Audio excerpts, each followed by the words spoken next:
All aboard！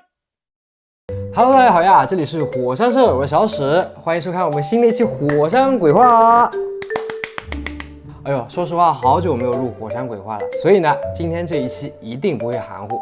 前段时间不是有一部很有热度，但是也非常有争议的片子上映嘛，就是《咒》。有些人啊觉得这部片子很不错，而更多的人呢则不买账，他们吐槽说吓人毫无新意，导演的用意啊非常恶劣，等等等等。但这些都不是今天的鬼话要关心的地方，因为我们今天不聊电影，而是要聊到这个电影背后真正精彩的地方。《咒》这部作品身上有3个标签特别吸引我：一、伪纪录片；二、民俗恐怖；三、真实事件改编。每次带上真实事件改编这个 tag， 都会让我不自觉地去产生很多的联想，而这个所谓的真实事件，要远比《咒》这部电影本身更加令人惶恐不安。我们把时间和地点拉回到2005年4月11号的宝岛台湾。4月的天气呢，清爽宜人，已经有了春天温暖的味道，但仍然时不时夹杂着一些凉意。就在这天下午，一名高雄的中年男子吴山突然出现在街上。中年男子其实在哪里都有，并不稀奇。可这个男人的状态似乎非常的奇怪。只见这名男子身穿一袭黑衣，面如枯槁，精神萎靡。不但如此，他的身上还遍布着无数的伤痕，还有一些不可名状的污垢。出门倒垃圾的邻居见到他这个鬼样子，顿时就被吓得倒吸了一口凉气。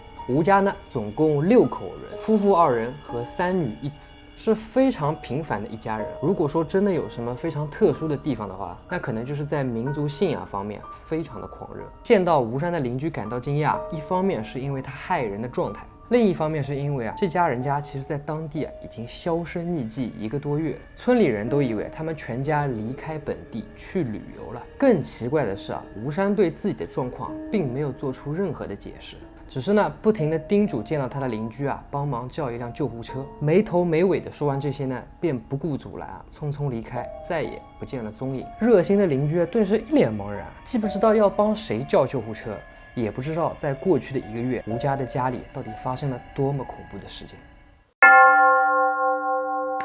如果有一天你的家人突然跑过来跟你说他中邪了，你会怎么办？说实话，如果是我的话，我不知道，但我可能会打他一顿。回归主题吴山的举动和吴家这1个月的静默引起了邻居们的好奇心。由于根本没有意识到问题的严重性，邻居根本就没有叫来救护车和警察，取而代之是他们选择组团去吴家看看到底发生了什么样的事情。所谓好奇害死猫但这也阻挡不了阿姨阿婆们的好奇心。很快呢，这帮好奇的邻居呢就到达了吴家一栋乡村的3层小房子。他们随即敲了敲门，然而门很轻松的就被推开了。很显然是刚才吴大哥出门之后就没有关上。他们进入房中呼喊着吴太太的名字，可是却无人应答。就在这时呢，一些细心的邻居隐隐感到了一些不安，因为客厅里可以说是一片混乱，完全不像正常人在这儿生活过1个月的痕迹，而且空气中还传来有些许浓烈的臭味。更恐怖的是房间的地上一片狼藉，窗户上门上贴满了黄色的符纸。怀揣着不安，邻居们推开了里屋，想要一探究竟。只见昏暗发臭的房间里直挺挺地躺着一个身着黑衣的人。胆大的邻居一开始还以为是吴太太，一边呼喊着吴太太的名字，可是越靠近臭味就越浓烈。邻居们凑近一瞧，惊讶地发现躺在地上的竟然不是吴太太，而是他们的大女儿吴静。只见吴静口吐白沫，身体十分僵硬地躺在地上一动不动。这时进来看热闹的邻居突然都心口一紧，其中的一个人用手指去探了一下吴静的鼻息，才发现吴静已经没有了呼吸。不安的气氛终于到达了顶点，他们终于意识到大事不好，要赶紧报官。然而不幸的是，现在任何举动都已为时已晚，因为躺在地上的吴静早就失去了生命。经过警方的调查呢，这个案件的真相和背后的故事要比表面看上去还要诡异和复杂。经过法医的检测报告呢，吴静早于报案时2天就已经失去了所有的生命体征，而他的死症呢更是不合常理的奇怪。吴静浑身上下遍布着淤青和殴打后的痕迹，不但如此，他的皮肤上还有大量的烫伤。经过对比呢，烫伤的来源竟是供奉神明用的那种香火。更骇人听闻的是，吴静的身上、嘴里、呼吸道，甚至是他的肠胃里都遍布着人类的粪便。很快呢，根据以上的结论，警方呢很有理由推断吴静生前遭受了大量非人的虐待。经过一系列的社会关系的排查以及当地居民的询问，警方呢很快就有了他们的怀疑目标，而怀疑目标竟是吴静的家人。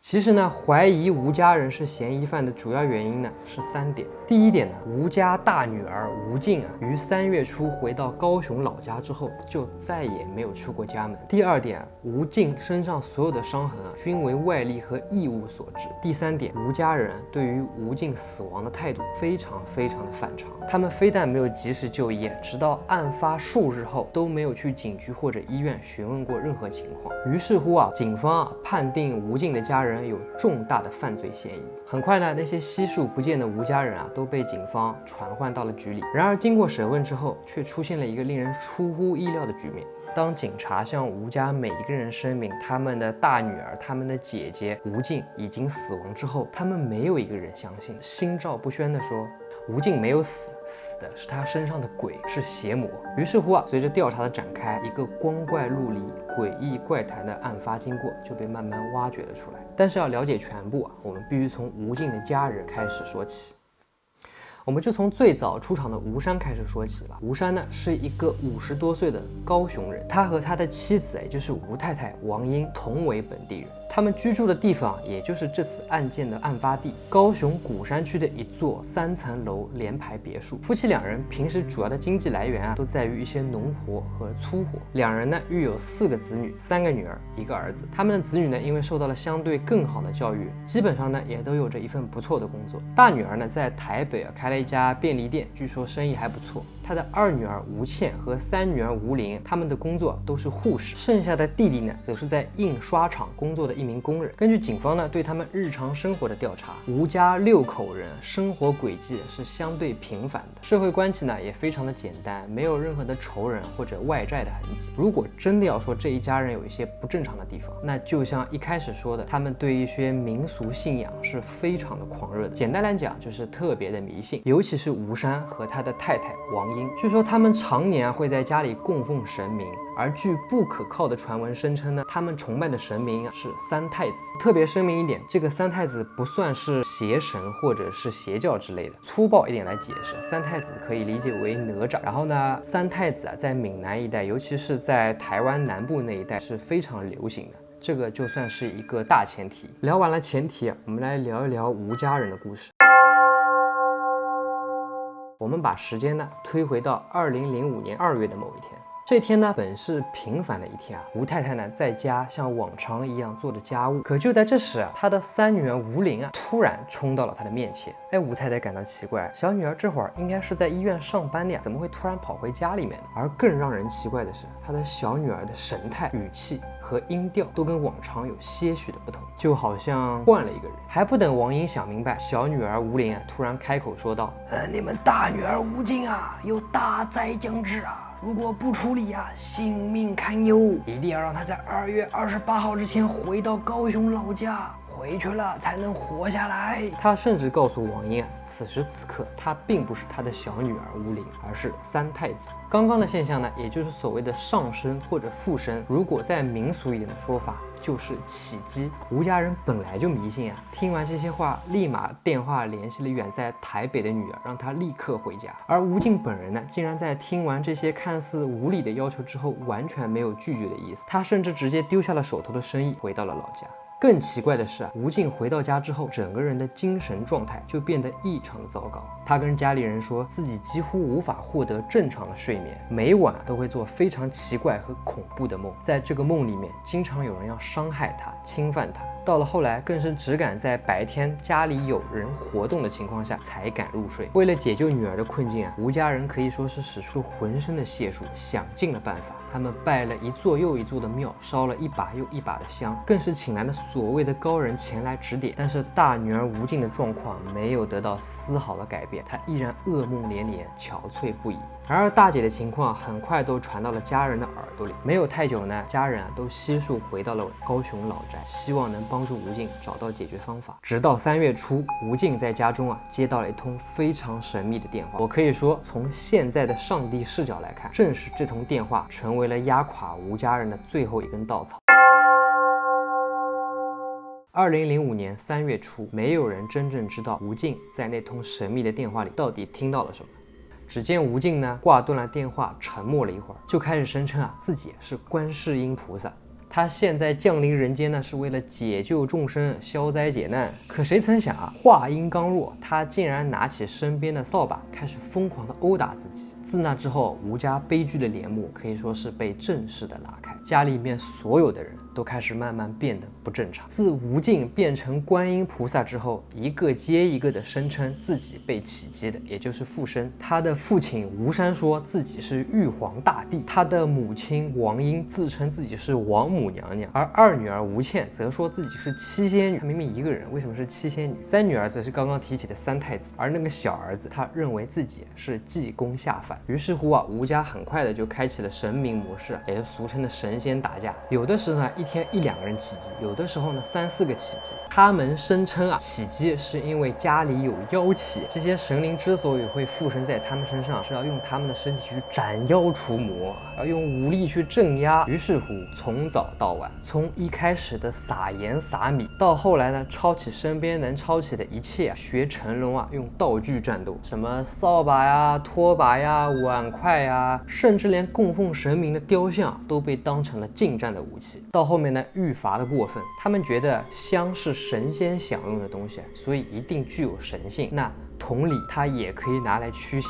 于是乎他们为了镇压所谓的邪灵，就开始用点燃的香去戳对方。然而在这家人折腾的这段时间里，大家想想看，谁最惨？没有错，肯定是大女儿吴静。大家还记得一开始跟大家说起的故事吗？吴静是被生辰最早出现异样的，所以在他们的世界观里，吴静的孽障肯定是最重的。身上附身的必然也是邪魔歪道，必须要镇压掉。于是呢，在剩下5大仙轮流的镇压之下，吴静早早的败下阵来。为了更好的镇压吴静身上的邪灵他们的驱邪手段也变得越来越激进。全家人开始穿起了黑衣黑裤，房间里呢也贴满了各种各样的符咒。除了日常的殴打和烫伤吴静的饮食和睡眠也受到了极大的限制。早期呢，每天是不能吃任何东西，除了水什么都不能喝。不但如此他的睡眠也被剥夺了，每天只被允许睡4到5个钟头。到了后来呢，更是变本加厉。随着更加频繁的附身活动，吴家人开始拒绝正常人类的食物，他们认为那样会给邪魔提供养分。于是他们为了更好的净化自身，他们只喝符咒浸过的符水，并且开始互相涂抹粪便和尿液，更甚至开始互相灌食他们彼此的粪便，因为他们相信邪魔怕脏，只要不卫生了就会离开他们的身体。而这个过程用量最大的就是他们的大女儿吴静。就这样时间很快来到了2005年4月9号的这一天。吴静呢已经很长时间没有进行正常的饮食和饮水，并且没有足够的睡眠，每天呢还遭受着大量的殴打和虐待。不要说是一个普通的弱女子，这种时候就算换成一个彪形大汉都未必能接受得了。就这样，在当天晚上，吴静呢突然倒地不起，浑身抽搐且口吐白沫。很快心跳和体温也变得越来越薄弱。这时候呢，他2个当护士的妹妹好像没有被附身的状态，突然正常了，就赶紧给吴静做急救。然而不幸的是几分钟之后，情况依然没有任何的好转。于是乎他们干脆停止了急救，全家人干脆当成什么事都没有发生过一样。就这样他们的大女儿，他们的大姐吴静，在漆黑的家中彻底的、慢慢的停止了呼吸。案发后调查一开始就出现了让所有警察都感到荒谬的一点。吴家人交代，他们都坚信吴静没有死，死的呢是吴静身上的邪魔，他们战胜了邪魔，拯救了自己的家人。不但如此吴山更是声称吴静出现症状后没有送医的原因，是因为她当时不是他的女儿，所以没有送医的必要。直到1个月后，也就是4月11日，吴山呢声称他们全家都停止了起击，恢复了理智，所以才拜托邻居叫救护车来。因为彼时彼刻，他们依然相信他们的大女儿吴静还活着，只要去医院挂点水就能醒过来。相信上述这些不可理喻的现实也让各位产生了不少的疑问。比如呢，既然恢复了理智，为什么当时没有任何家人陪在吴静的身边？又比如事发之后医院要求认领尸体，为何无人前往？更有甚者，2个护士专业的妹妹8年的寒窗苦读，为何没有及时认清姐姐的现实情况？就这样，吴家的诡异事件因为牵扯了神神鬼鬼的东西顿时在社会上掀起了轩然大波。很多保守一点的说法声称吴家人呢是不是集体患上了妄想症？事实上呢，警方呢确实给吴家人做了精神的鉴定，鉴定结果呢，活着的5个人一切正常，没有任何精神问题，甚至连过去也没有任何精神病史。直到2007年呢，检方以遗弃致死罪向吴家5口人提起了集体诉讼。而根据吴静的尸检报告，她的真正死因被归结为多日未进食及多器官衰竭而亡，也就是说排除是被殴打致死的。最终呢，吴家人被无罪释放。很多年后，有记者去采访王英，你是如何看待当年大女儿的死？只见吴太太哭着说，大姐也就是吴静托梦给她了。她说她好后悔，好傻，以为邪魔会死，没想到饿死的却是她自己。好啦，以上呢就是这期火山鬼话的全部内容，我们下一期很快就再见了。对了，有任何想要看的内容，想要了解的东西，多奇怪的都可以，如果我感兴趣，我一定会做出来，记得在底下或者私信告诉我。那就这样，拜拜。